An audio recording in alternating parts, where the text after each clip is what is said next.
BRICS summit में भाग लेने के लिए रूस के कजान में है।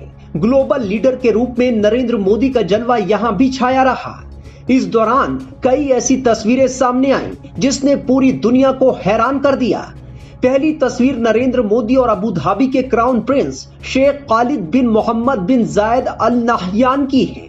देखिए दोनों नेता किस गर्मजोशी के साथ मिल रहे हैं। नरेंद्र मोदी जी जो है वहां पर पुतिन और चाइना के जिनपिंग जो है वहां पर आपको पता है कि ब्राजील, चाइना, रशिया, इंडिया और साउथ अफ्रीका जो है वहां पर समिट, जो ब्रिक्स समिट है उसमें नए मेंबर्स ऐड कर दिए गए हैं, लेकिन पाकिस्तान क्यों इस बात को लेकर रोड। पाकिस्तान ने भी अप्लाई किया हुआ है ब्रिक्स के लिए, तो क्या इंडिया इस बार पाकिस्तान को अलाउ करेगा कि पाकिस्तान भी ब्रिक्स का पार्ट हो? नहीं। जून में जब चाइना ने ब्रिक्स को होस्ट किया था तो चाइना ने पाकिस्तान को इनवाइट किया था, लेकिन इंडिया ने वीटो कर दिया था। एग्जैक्टली ये कहकर के वो मुल्क जो हमारे मुल्क में आके दहशतगर्दी करे, हमारे लोगों को मारे, हम ऐसे लोगों के साथ एक टेबल पर नहीं बैठ सकते। इसमें शामिल किया गया है ईरान, इजिप्ट, इथियोपिया और दुबई को, यानी कि यूनाइटेड अरब इमिरेट को। बहुत सारे और भी देश हैं जिन्होंने ब्रिक्स में शामिल होने के लिए जो है बहुत पहले से जो है वो कोशिशें कर रहे हैं कि हम इसमें शामिल हो जाए। उन 35 देशों में पाकिस्तान भी है, लेकिन पाकिस्तान की एंट्री कर दी है बैन इंडिया ने, क्योंकि पाकिस्तान ब्रिक्स में भी वो शैतानी जो है दिमाग या शैतानी प्लान जो है वो बनाना। देखिए इसका मकसद क्या है ब्रिक्स का?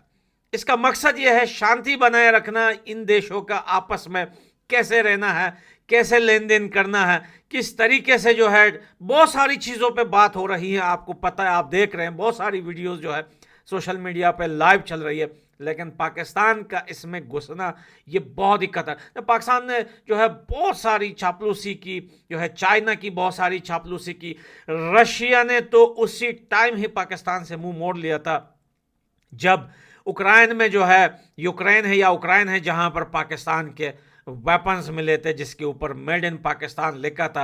और पाकिस्तान जब यूक्रेन को जो है वेपन सेल कर रहा था या बेच रहा था, रशिया ने उसी टाइम बहुत सारे फैसले लिए थे कि अब पाकिस्तान, देखिए उन्होंने उस टाइम कहा भी था अगर ये कंफर्म हो गया और हमें जो है कंफर्म सबूत मिल गए तो हम पाकिस्तान, देखिए वो तेल का बहुत बड़ा लॉस हुआ था पाकिस्तान को, उसी को लेकर पाकिस्तान काफ़ी ज़्यादा चिल्लाए हुए था और बड़ी मिन्नतें की थी उन्होंने। व्लादिमीर पुतिन के आगे बड़े उनके जो है वो उठाए थे, थोले थे कि भैया ऐसा नहीं करो। लेकिन ये ब्रिक्स समिट जो है ये उस टाइम है, रशिया ने भी यहाँ पे लकीर खींच दी थी कि पाकिस्तान की एंट्री बैन करनी होगी इसमें, क्योंकि पाकिस्तान वो देश है कि अगर वो किसी भी समिट में घुसता है तो वो वहां पर अपने फायदे देखता है और देशों को आपस में लड़वाता है, और जितने भी देश वहां पे करीब आने की कोशिश करेंगे ये उन सबको तोड़ेगा। देखिए इस टाइम सबसे ज्यादा तकलीफ यूएसए को हो रही है। ब्रिक्स समिट को लेकर ज्यादा तकलीफ जो हो रही है इस टाइम वो यूएसए को हो रही है, और साथ में जो है दोस्तों उससे सेकंड नंबर पे जो है वो पाकिस्तान है। देखिए इस बात में कोई शक नहीं है कि पाकिस्तान कभी समिट में जो है इसका मेंबर नहीं बन पाएगा। अगर बन पाता, आप सोचिए अगर पाकिस्तान को मेंबर बनाया जाता तो ये जो 5-6 देश हैं, जो मेरे ख्याल से ईरान, इजिप्ट, इथियोपिया, 3-4-5 देश हैं, यूनाइटेड अरब इमिरेट भी है, इनको भी जो है ऐड किया गया है। तो फिर पाकिस्तान को ऐड क्यों नहीं किया गया? पाकिस्तान को भी ऐड करना था उस टाइम, लेकिन नहीं किया गया, पाकिस्तान का नाम नहीं आया। तो पाकिस्तानी मीडिया अभी ये रो रो कर चिल्ला रही है कि इंडिया का बहुत बड़ा हाथ है, जो है हमें बैन करने की कोशिश है जो है इस ब्रिक्स जो है समिट में, लेकिन रशिया का नाम नहीं ले रहा, क्योंकि रशिया भी नहीं चाहता कि पाकिस्तान आए। और भाई इंडिया छुपा थोड़ी रहा है, इंडिया इस बात को लेकर छुपा थोड़ी रहा है, ये तो हकीकत है कि जो है वो इंडिया नहीं चाहेगा कि पाकिस्तान इसमें घुसे।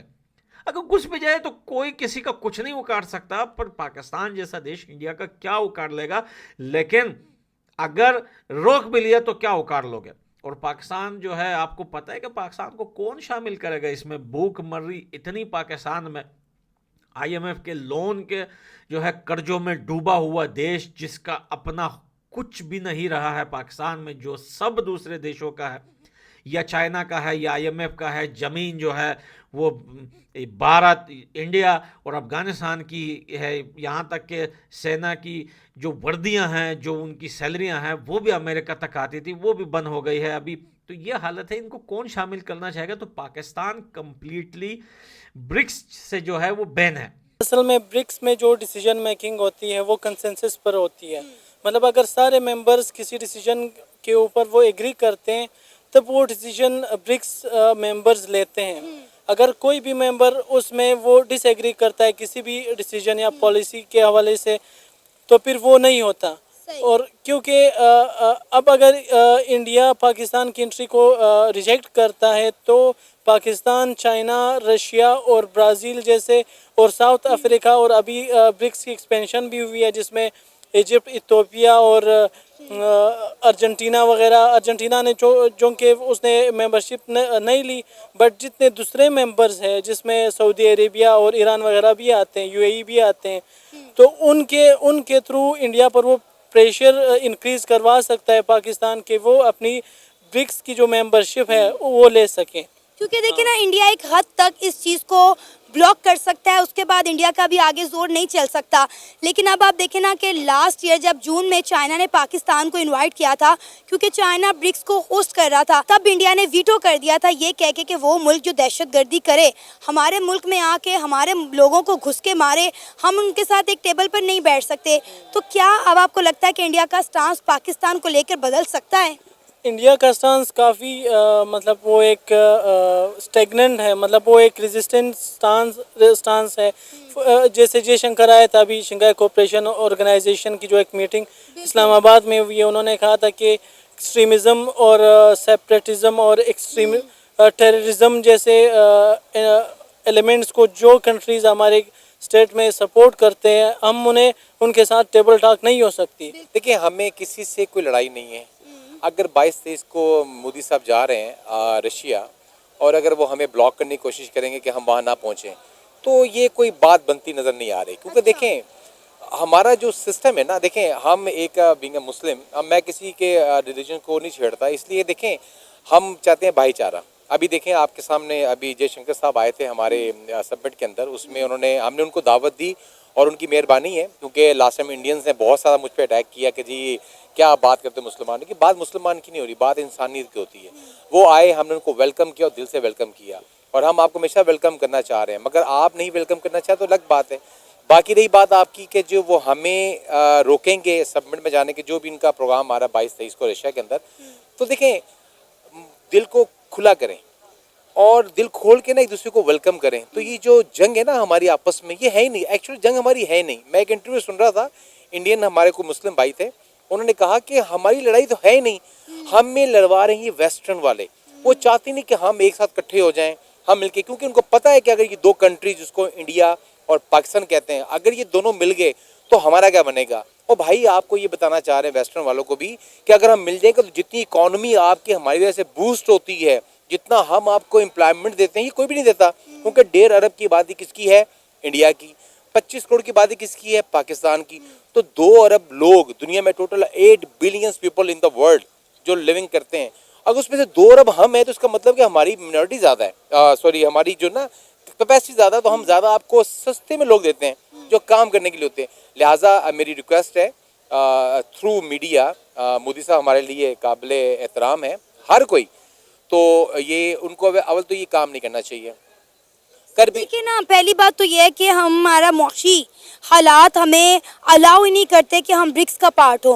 ब्रिक्स देखे ना कि 4-5 बड़ी इकॉनमीज़ हैं जो आपस में बैठती हैं, मीटिंग करती हैं, बड़ी बड़ी डिस्कशन करती हैं। दूसरा, इंडिया के प्राइम मिनिस्टर नरेंद्र मोदी का और इंडिया का एक ही स्टांस है कि वो मुल्क जो हमारे मुल्क में आके दहशतगर्दी करे, हमारे लोगों को मारे, हम उनके साथ एक टेबल पर नहीं बैठ सकते।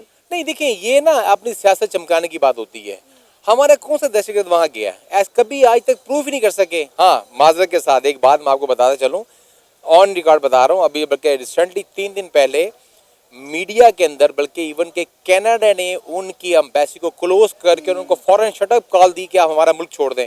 तो ये हमने तो नहीं किया ना। अब इसमें हम मुसलमान तो या पाकिस्तान तो नहीं था, मकसद सिर्फ इतना ही है दीदी के ये जो दुनिया है ना एक तबाही के ढाने पे खड़ी हुई है। अगर हम मिलकर एक दूसरे को समझ लें तो मैं समझता हूँ ऐसा कभी हो ही नहीं सकता। बाकी हमें ये रोक सकते हैं नहीं रोक सकते। देखें, हम ना किसी के लिए बुरा सोचते हैं और ना हम कहते हैं हमारे लिए कोई बुरा सोचे, अच्छे अंदाज में बैठे हैं। देखें, ये एक जो लाइन खींची ना, सरहद को कहते हैं इंडिया पाकिस्तान की लाइन है, ये कोई बीच में नहर नहीं आती हमारे बीच में कि हमें क्रॉस करके जाना है। एक लाइन है यार, खुदारा फिल्मों में देख लें कि हमारी फिल्मों में तो नहीं होगा, उनकी फिल्मों में होता है कि ये इंडिया पाकिस्तान एक हो जाए, एक हो जाए।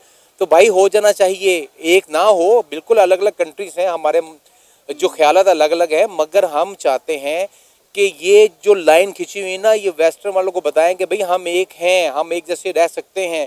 हमें जब तक ये सोच नहीं आएगी उधर से भी, इंडिया से भी, हम तो चाह रहे हैं। और मैं फिर कह रहा हूँ कि हम में ना कोई दहशतगर्द है, ना हम किसी के लिए बुरा सोचते हैं। आप हमारी हिस्ट्री उठा कर देखें मुसलमानों की, हमारे खिलाफ दुनिया खड़ी हुई है, हम दुनिया के खिलाफ नहीं खड़े हुए।